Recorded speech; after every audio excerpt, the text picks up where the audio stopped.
Ash মুফারা এই সপ্তাহে সত্যি সত্যি খুব ব্যস্ত, কিন্তু আমি জানি যে তিনি যেগুলো ভাঙা দরকার সেগুলো ভেঙে দিচ্ছেন, আর যেগুলো গড়ে তোলা দরকার সেগুলো গড়ে তুলছেন, যেগুলো আমরা জানি যে তৈরি হচ্ছে।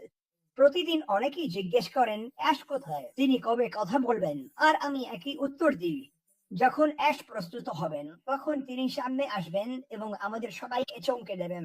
তাই এটা ভুলে যেও না। তোমরা আমাকে এসব প্রশ্ন পাঠাতে হবে না, তোমাদের উত্তরটা জানা উচিত। আমি অ্যাশ মুফারার ওপর 100% বিশ্বাস রাখি। আমি তোমাদের ওপর 100% বিশ্বাস রাখি। আমি নিজের ওপর এবং তোমাদের সবার ওপর 100% বিশ্বাস রাখি যে এটাই তোমার জীবনের সবচেয়ে বড় ঘটনা হতে চলেছে। আর অবশ্যই অনেকেই এখন খুব টেনশনে আছেন, কবে হবে ক্রিস। অনেকে এমন প্রশ্ন করছেন, তুমি কি আমাকে কিছু বলতে পারো? আর সেই কিছু তো তোমাদের আগেই দেওয়া হয়েছে, ঠিক আছে। আরো কিছু ব্যাপার ঠিকঠাক করতে হবে। প্রতিদিন একটা বড় প্রশ্ন আসে, কবে অ্যাশ কিছু বলবে। যখন অ্যাশ কিছু বলার জন্য প্রস্তুত হবে তখনই বলবে। সেই শুধু এসে তোমাদের সঙ্গে কথা বলতে চায় না, যদিও সে এটা করতে ভালোবাসে, কিন্তু তার সময় খুবই ব্যস্ত। আর আমি যখন বলছি ব্যস্ত সময়সূচি, তখন বলতে চাই সে আমাদের জন্য প্রতিদিন কিছু না কিছু করছে, এবং এটা আমার কাছে খুবই গুরুত্বপূর্ণ। আমার পুরো জীবনে সত্যি বলতে আমার জন্য কেউ কখনো কাজ করেনি, আর আমি অ্যাশকে আগে কখনো টাকা দিইনি। আর অবশ্যই সবাই জানে তোমরা আমাকে টাকা দাও না, যদিও কেউ কেউ এ নিয়ে মিথ্যে কথা ছড়িয়েছে, কিন্তু সে আমাদের সবার জন্য খুব খুব পরিশ্রম করে। আমি জানি সে কতটা ত্যাগ স্বীকার করেছে। আমি জানি তার স্বপ্ন, তার ইচ্ছা, আর তার সেই তীব্র আগ্রহ কিছু একটা তৈরি করার, যা মানবতার জন্য এতটাই ভালো হবে যে সেটা সবকিছু বদলে দেবে। আমি শুধু উত্তেজিত অনুভব করছি। আমি ভবিষ্যৎ নিয়ে খুবই উত্তেজিত, কারণ এই সব খারাপ জিনিসপত্র যা ঘটছে। আমার মনে হয় একবার সবাই শুরু করবে, বুঝলে তো, যখন আপেল পড়তে শুরু করবে আর সবাই নিজের জীবন গুছিয়ে নিতে পারবে। আর জানোই তো, আমরা তখন অন্যদের সাহায্য করতেও পারবো। আমার মনে হয় এই সব খারাপ জিনিস একসময় চলে যাবে। আমার মনে হয় সবকিছুই বিরক্তি, অভাব আর জানোই তো হতাশার ওপর ভিত্তি করে তৈরি। আর জানোই তো এই জিনিসটাই বারবার বাড়তে থাকে, বাড়তেই থাকে, এবং এটাই এখন যা হয়েছে সেটাতে পরিণত হয়েছে। বুঝতেই পারছো, একেবারে কুকুরে কুকুরে খায় অবস্থা। সবাই চায় অন্যের কাছ থেকে কিছু চুরি করতে। আমি এটা চাই, আর তুমি সেটা পাবে না। আর জানো, অন প্যাসিভের ব্যাপারে আমার যেটা ভালো লাগে সেটা হলো এখানে কেউ কারো চেয়ে বড় নয়। আমরা সবাই চাই সবার ভালো হোক। আমরা সবাই একই জিনিস চাই, আর আমরা সবাই চাই যেন সবাই সেটা পায়। জানো, এটা সম্ভবত আসল পরিবারের সবচেয়ে কাছাকাছি কিছু যেটা আমি আসলে পেয়েছি। আমি এটা সত্যিই খুব ভালোবাসি। জানো, এখানে সবাই। জানো দেব, এখন চারপাশে এত পাগলাটে যুদ্ধ চলছে, আর আমি মিথ্যে বলবো না, আমি এটা নিয়ে একটু নার্ভাস, কারণ পরিস্থিতিটা সত্যিই ভয়ানক।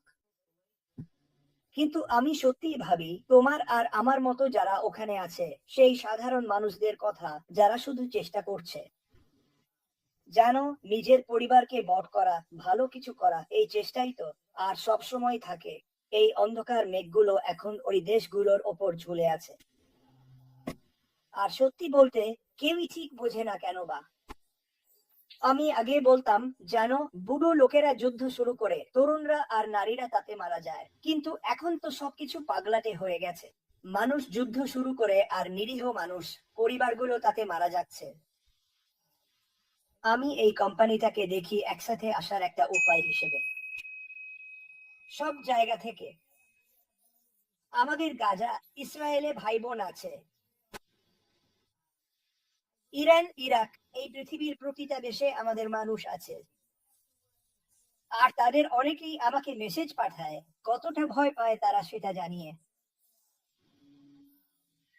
এটা দুঃখজনক, কিন্তু আমি বারবার এই কোম্পানির কথাই ভাবি, মনে হয় এই কোম্পানিটাই দুনিয়া বদলে দেবে। আমি মন থেকে এটা বিশ্বাস করি, আমি জানি তুমিও বিশ্বাস করো। আর আমি আর অপেক্ষা করতে পারছি না সেই দিনের জন্য। দেব, আবার তোমার কাছে ফিরছি। হ্যাঁ, আমিও আর অপেক্ষা করতে পারছি না। জানো তো, কারণ অনেক খারাপ জিনিস ঘটছে চারপাশে। আর কেন, জেন? হ্যাঁ, কেন? কেন? আমি জানি না কেন। আসলে কোনো ভালো কারণ নেই। বলতো, কাউকে খুন করতে হবে কেন? এর কোনো কারণ নেই। হ্যাঁ, আমার মনে হয় দুনিয়া যতটা সময় বিশৃঙ্খলা তৈরিতে ব্যয় করে তার চেয়ে বেশি কিছুতে নয়। আমি যখন এই কোম্পানিতে আসি তখন শুধু এটা বলি, একবার ভালো কিছু করলে ক্ষতি কি? তুমি ঠিক বলেছ। তুমি আগেই বলেছিলে কি বিক্রি হয়? যৌনতা বিক্রি হয়। ভয়ঙ্কর সিনেমা। খাবার, যৌনতা আর হিংসা। খাবার, যৌনতা, এটাই তো তিনটা মৌলিক চাহিদা। হ্যাঁ। আমি বিশ্বাস করি সে এটা বদলে দেবে এই বলে। ঠিক আছে, দেখো কি ভালো। আমি আগে বলতাম জানি না। 4 বছর আগে যখন শুরু করেছিলাম তখন ভাবতাম নিজের একটা পডকাস্ট বা নিজের একটা টিভি চ্যানেল থাকলে ভালো হতো। এই দুনিয়ার ভালো মানুষদের নিয়ে কথা বলতাম, ঘৃণা, বোমা এসব নিয়ে নয়। এই কোম্পানি আমার মধ্যে অনেক কিছু বের করে এনেছে তোমার মতো, দেব। আর আমার মনে হয় এটা আরো অনেক মানুষের মধ্যেও ভালো কিছু নিয়ে আসবে। তুমি যেমন বললে এখন প্রায় 8,50,000 জন প্রতিষ্ঠাতা আছেন, এদিক ওদিক হতে পারে, আর তাদের সবারই কিছু ভালো করার একটা ধারণা আছে। আর আমি আর অপেক্ষা করতে পারছি না এটা যেন আগুনের মতো ছড়িয়ে পড়ে। এটাই তো হতে চলেছে। নিশ্চিতভাবেই হবে। আমি সেটা বিশ্বাস করি। একবার মানুষ এটা দেখলেই, কারণ এটাই তো সবাই চায়। সবাই চায় শান্তি, নীরবতা আর নিরাপত্তা। আর একবার মানুষ দেখবে অন্যরা এটা পাচ্ছে, তখন ওরাও বলবে আমি কিভাবে এটা পেতে পারি। আর তারপর বুঝে ওঠার আগেই আমরা দেখব পুরো পৃথিবী শান্ত আর নিরাপদ হয়ে গেছে। আর কেউ আর লড়াই করবে না, কারণ আমাদের সবারই প্রয়োজনীয় জিনিস থাকবে। আমরা সেটা পারবো, আর যদি নাও পারি আমরা সেটা পাওয়ার সুযোগ পাবো।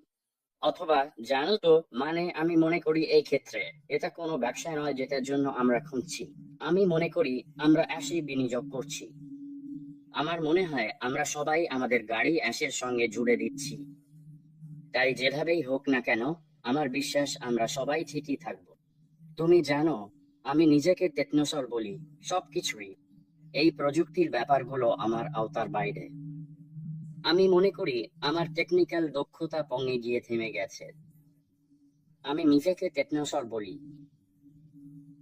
জানো, যখন শুনেছিলাম কম্পিউটার এসেছে, সবাই অনলাইনে কাজ করবে আর কেনাকাটা করবে, আর সত্যি বলতে আমি ভেবেছিলাম এটা একটা ফ্যাড, মানে সাময়িক ব্যাপার। আমি ভাবিনি এটা টিকে থাকবে।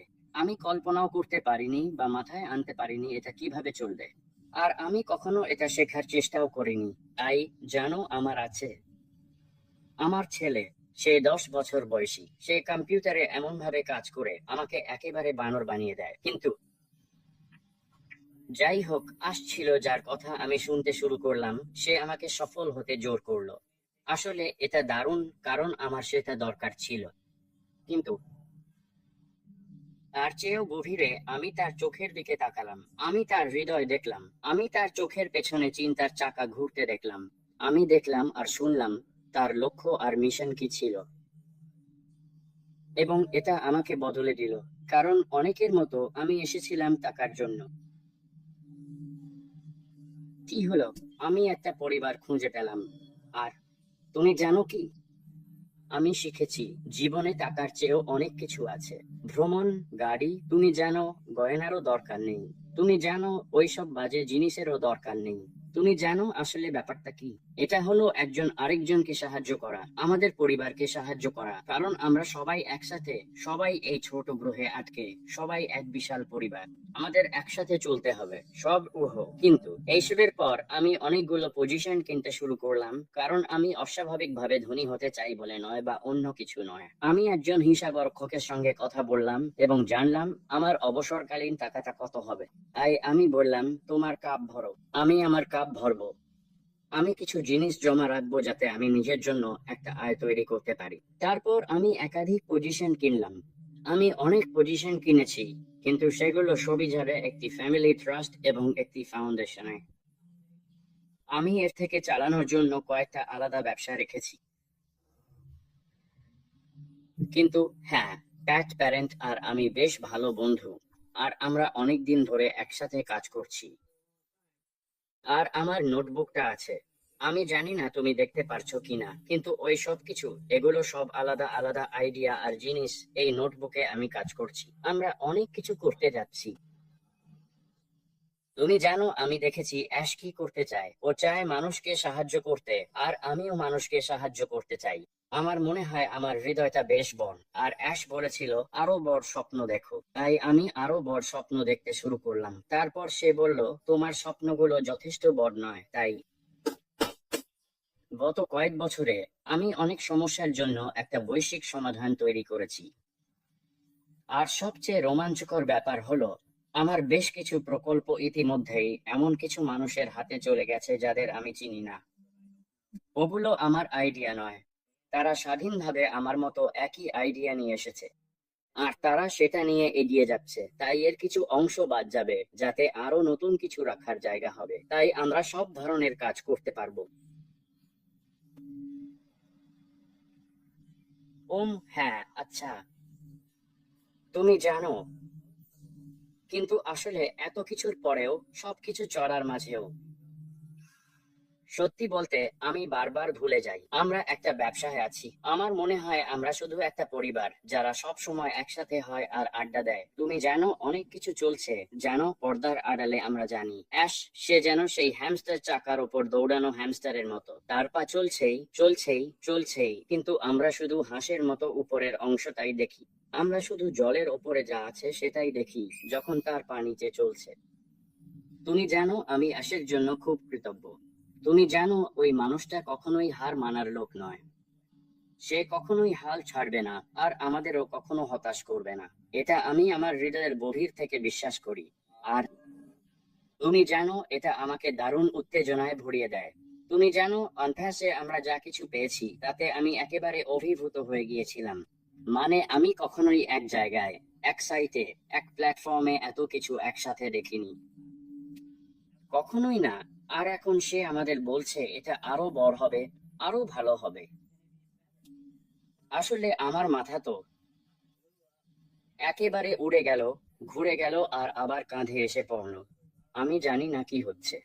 তুমি জানো, আমি ভাবছি এটা হয়তো স্টার ওয়ার্স বা স্টার ট্রেকের মতো কোনো প্রযুক্তি হতে চলেছে।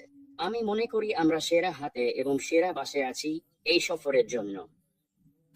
একেবারে। এবং হ্যাঁ, আমি আর অপেক্ষা করতে পারছি না সবকিছু শুরু করতে, সাহায্য করতে।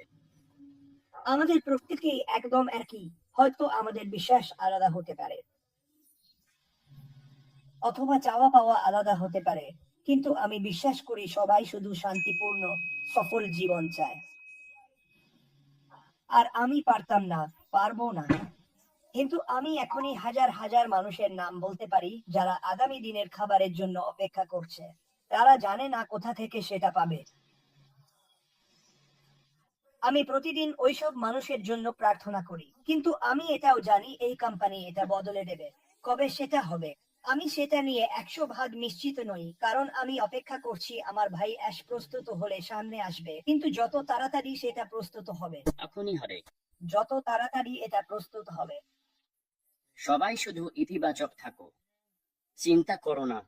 অ্যাশকে একটু ছেড়ে দাও, ওকে ওর কাজ করতে দাও, কারণ ওর কিছু বলার থাকলে সঙ্গে সঙ্গে এখানে চলে আসে। তাহলে আমরা যত দ্রুত সম্ভব জানতে পারি। তাই শুধু বিশ্বাস রাখো, আস্থা রাখো, আর শান্ত থাকো। আর যদি তোমার একটু এনার্জি খরচ করার জন্য কিছু করতে হয়, তাহলে গিয়ে সেটা করো। তোমার এটা নিয়ে অভিযোগ করার দরকার নেই। অভিযোগ করলে কারো কোনো উপকার হয় না। আসলে এতে শুধু মানুষের মাথা ব্যথা বাড়ে। তুমি কি খারাপ অবস্থায় আছো? আমি দেবের অবস্থাটা জানি। আমি অন্য অনেকের অবস্থাও জানি, যতটা তুমি কোনোদিন জানতে পারবে না। আর তাদের বেশিরভাগই বলছে, ক্রিস, আমি আর অপেক্ষা করতে পারছি না, কবে এটা হবে। আমি চাই আমার জীবন আরো অনেক ভালো হোক। এটাই তোমার ভাবা উচিত। বলো না কবে সে আসবে, কবে সে এটা করবে। বলো, আমি জানি এটা আসবেই। আর আমি জানি আমার জীবন অনেক ভালো হবে, কারণ আমি কিছু একটা ধরে রেখেছিলাম। এই কোম্পানির ওপর বিশ্বাস রাখা এখন সবচেয়ে শক্তিশালী ব্যাপার যা তুমি এই মুহূর্তে করতে পারো। জানা যে এটা হবেই, সেটা আরো শক্তিশালী, কারণ এটা হবেই।